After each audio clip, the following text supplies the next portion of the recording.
Hi everyone. Today let's talk about some of the common diseases of livestock in the Philippines. So, I say common kasi these are diseases that are economically important and ito yung madalas na nagiging problema ng mga farmers natin and ito yung kailangan nating bigyan ng solution.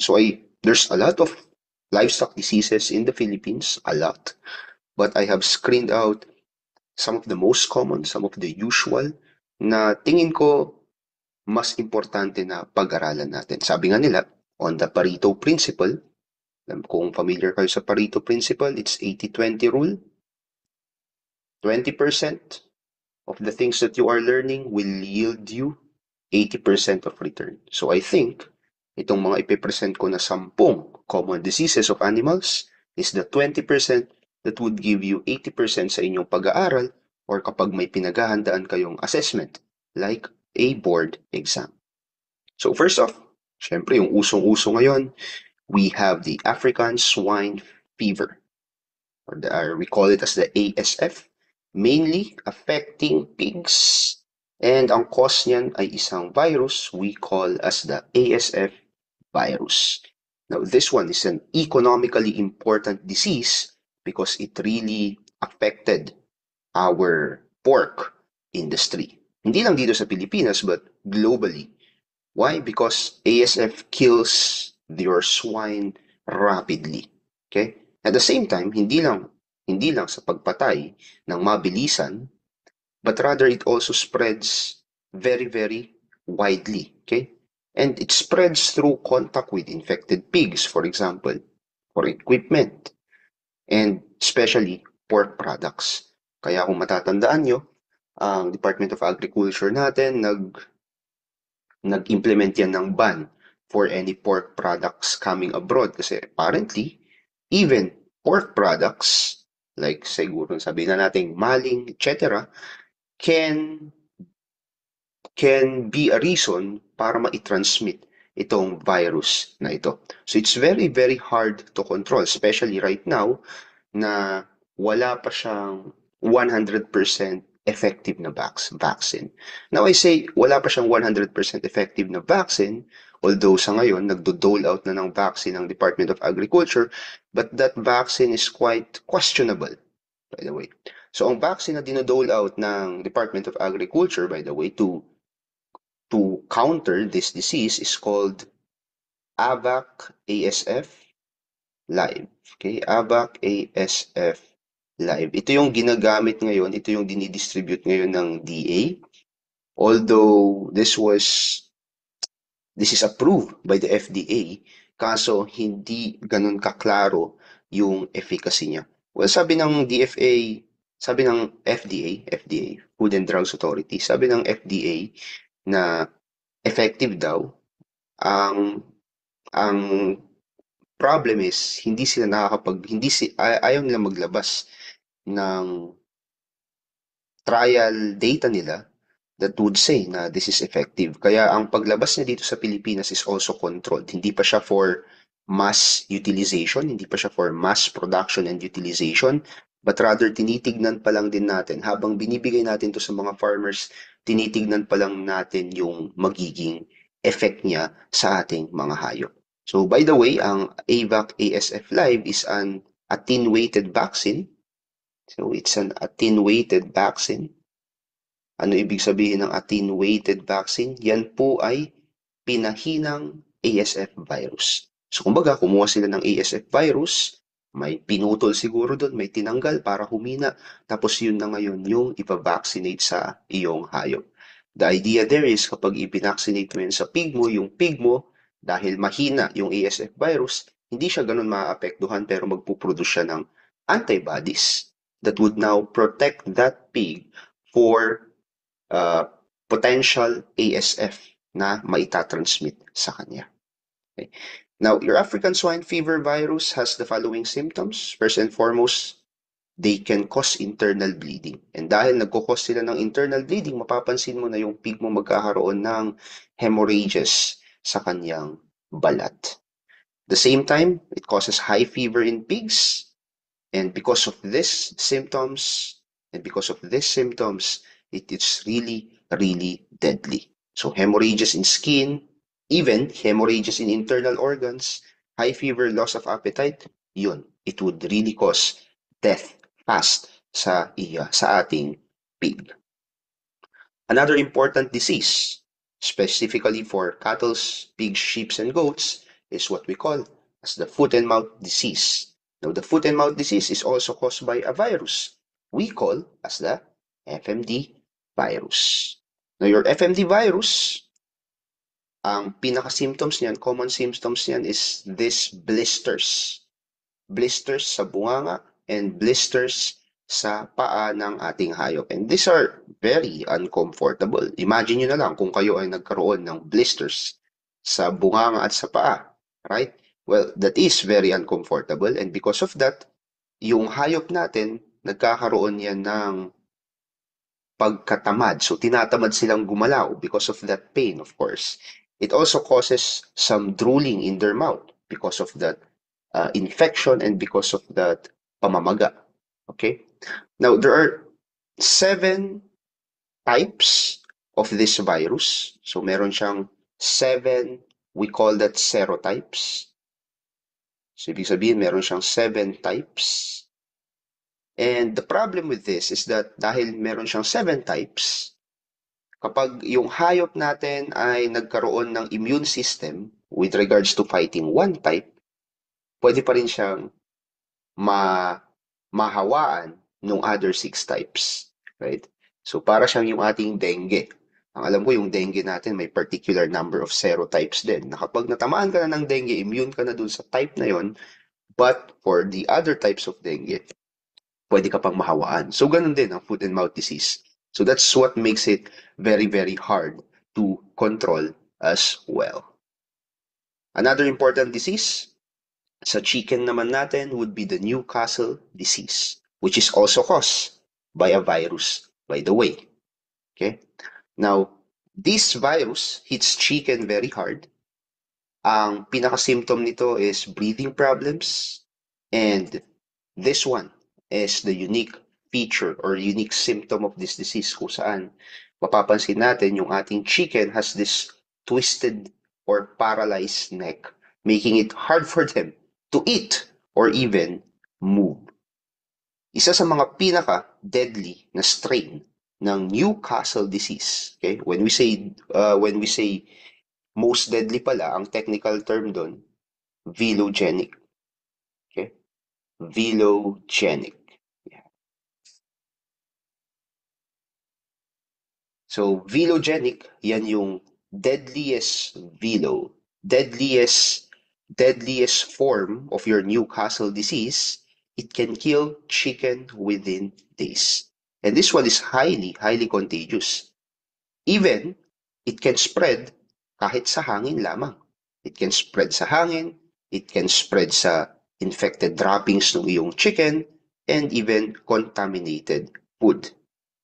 Now, the Newcastle disease can also affect humans, although hindi magtutwist yung neck natin, rather. But the virus there can affect humans, and kapag naapektuhan tayo, we can actually have a mild eye infection. Yun. Hindi naman tayo nagkakaroon ng respiratory distress or twisted neck, but we can have some kind of, let's say, some kind of sore eyes, kumbaga. So, mild eye infection. That's Newcastle disease. Another one would be your avian influenza, or you also call that as your bird flu. Your bird flu affects poultry. It affects birds primarily, but more specifically, pagdating sa ating poultry industry, it affects chicken and ducks. Now, your avian influenza is also caused by a virus, okay, called your avian influenza virus. And the most dangerous type of this virus is the H5 and H7 type. Now, why is this very dangerous, yung avian influenza natin? Well, because it does cause sudden death to your chicken and ducks.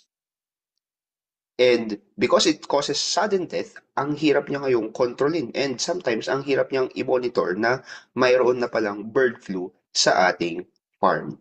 So sudden death, high death rate in the birds as well, right? Isa sa mga common symptoms niya is yung pagkakaroon ng swelling of the head and the neck as well, such as this. So, yun yung effect ng avian influenza sa ating poultry. Okay? Isa pa, yung virus ng avian influenza can easily mutate. And this one is zoonotic kasi it can jump from birds to other animals and sometimes it can also affect humans. So nagkakaroon ng risk of pandemic katulad ng coronavirus because of this bird flu. After our avian influenza, we also have swine dysentery.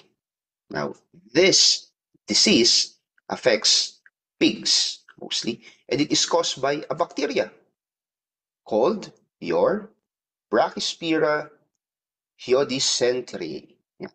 So medyo mahirap one, but this is the name of the bacteria that causes swine dysentery to your pigs. It is Brachyspira hyodyscentriae. Yan. Ano yung common symptoms, unique feature niyan? Nagkakaroon ng bloody diarrhea yung hayop. Of course, kapag diarrhea yan, it also causes dehydration and weight loss. Now, ito kasing bacteria na to, madalas ang tinatamaan yan is yung large intestine ng ating swine. Right? So, it is affecting the large intestine of the swine. Alam naman natin ano ang function ng large intestine, absorption of water. Now, what this bacteria does is it spreads quickly into the large intestine and therefore naapektuhan na ngayon yung kanyang pag-absorb ng water sa kanyang pagkain. Kaya it causes lots and lots of dehydration and weight loss. And isa yung pinakadelikado siguro is that it causes bloody diarrhea kasi hindi lang tubig yung kanyang inilalabas ngayon, pati dugo. This disease also spread very quickly, especially kapag nandun siya kapag yung pig mo ay nasa isang herd na medyo maramihan, right? And kapag medyo crowded, kapag medyo crowded yung area, mabilis lang maipasa itong sakit na ito. Kaya very important na to control swine dysentery, dapat yung farm mo merong strict biosecurity measures. Another one that is mainly affecting cattle and buffalo is another bacteria that causes hemorrhagic septicemia. Okay? Now, that is caused by a bacteria called Pasteurella multocida. Now, this one causes rapid swelling sa throat part or sa neck part ng iyong cattle and buffalo.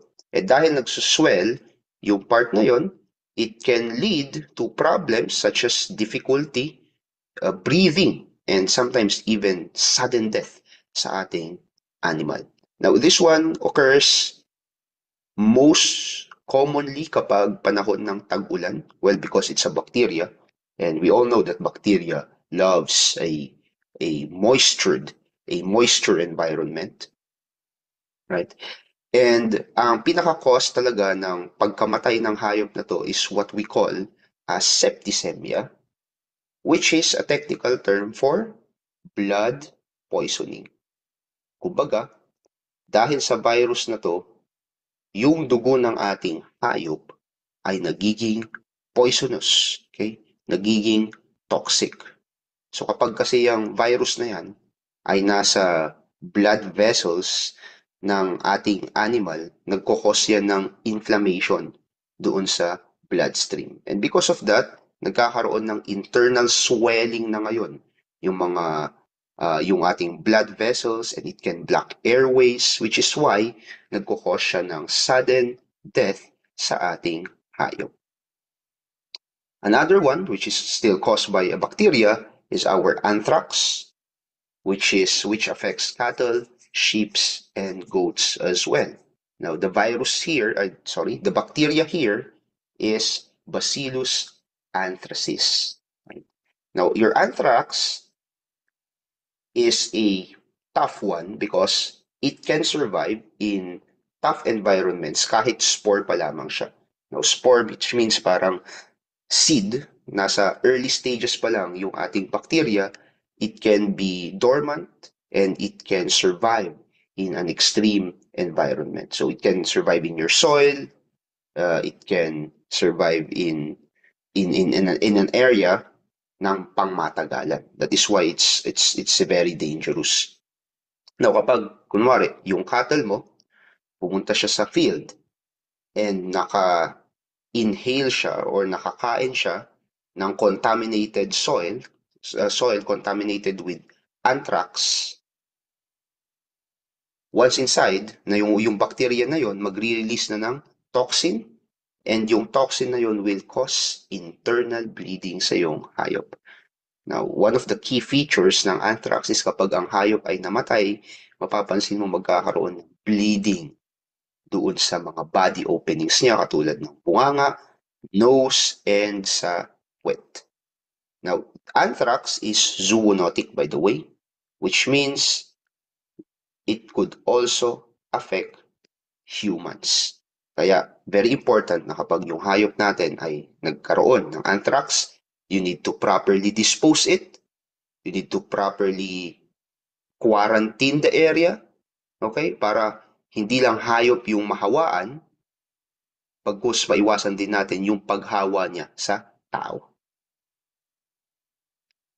Another one would be your mastitis, which affects dairy cattle and dairy goats. It is caused by a bacteria we call as Staphylococcus or Streptococcus species. Okay?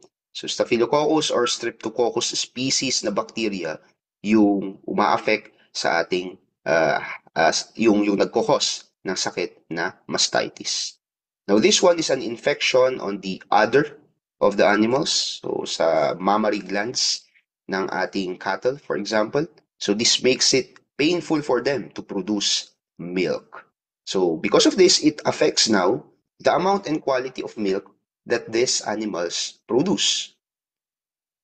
Yung bacteria na to, yung Staphylococcus and Streptococcus species na bacteria, pumapasok yan sa teeth canal ng iyong cattle, and doon nagkukos siya ng inflammation.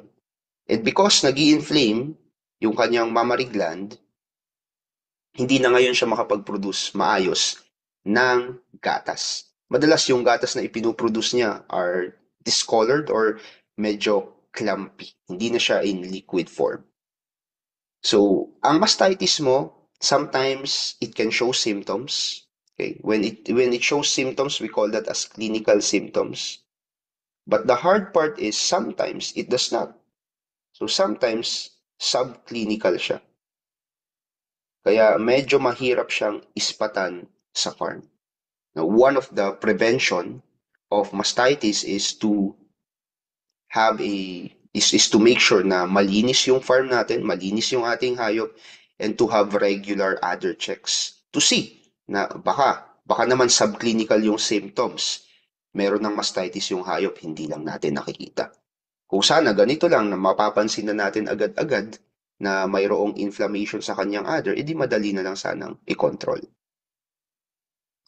Another disease caused by your bacteria as well is bovine tuberculosis. Now, this is specifically for cattle, kaya nga siya bovine, right? Now, this is tuberculosis as the way we experience, as humans experience tuberculosis, ang cattle may tuberculosis din. And it is caused primarily by this bacteria called Mycobacterium bovis. Now, this one, medyo slow developing bacterial infection siya sa iyong cattle. It mainly affect their lungs, so nagkukos ngayon ng coughing, nagkukos ng discomfort feeling, and because of that, nagkakaroon ng weight loss, nangangayayat yung ating cattle. This one can also spread to humans, by the way, through unpasteurized milk. So kapag yung gatas ay hindi na sanitize, hindi na linisan, at ininom kaagad ng tao, pwedeng maipasa itong bakterya na ito sa kanila. Ang bovine tuberculosis, nagkukos siya ng lumps sa baga. So kapag namatay yung hayop and sinubukan nating i-autopsy, mapapansin natin na yung baga, mayroon siyang mga lumps. Yan, yung mga small spots na yan. And we call these lumps as granulomas. Granulo, granuloma. Granuloma. Now, bakit nagkakaroon ng granuloma? Yung lumps na yan is an attempt of the lungs to protect itself from this bacteria. So yan ay way niya sana para protektahan yung sarili niya. Pero dahil napakadami yung bacteria, nagkikreate siya ngayon ng napakaraming granuloma. Madalas kapag ang cattle natin nagkaroon ng bovine tuberculosis, ang solusyon na lang dyan is ikal na lang yung hayop because it's very hard to treat this one. At the same time, mabilis siyang kumalat. So the best solution is patayin na lang yung hayop kaysa hayaan natin na kumalat sa farm. And we also have some diseases, of course, that is caused by parasites, internal and external parasites. One particular internal parasite would be your liver fluke. Okay? Yung liver fluke natin, for example, nagkukos yan ng scar tissue sa liver ng hayop. So, madalas ang inaapektuhan yan yung liver ng hayop. So, once na nakapasok na yan sa yung cattle, for example, it will find its way to the liver. And kapag gumagalaw-galaw siya dyan sa liver, yung liver mo, magre-react yan by creating scar tissue or scab tissue. Ang tawag po dyan, fibrosis. So magke-create siya ng fibrosis para sana i-isolate or let's say i-cage yung liver fluke. So think of it na kapag yung liver fluke ay nasa liver, yung liver mo magre-respond na dapat itong liver fluke na to, itong fluke na to, hindi na siya gagalaw. So anong gagawin ng liver? Gagawa siya ng fibrosis or parang scarring or scab area para yun yung area na yun ay matigas para mako-contain yung liver fluke.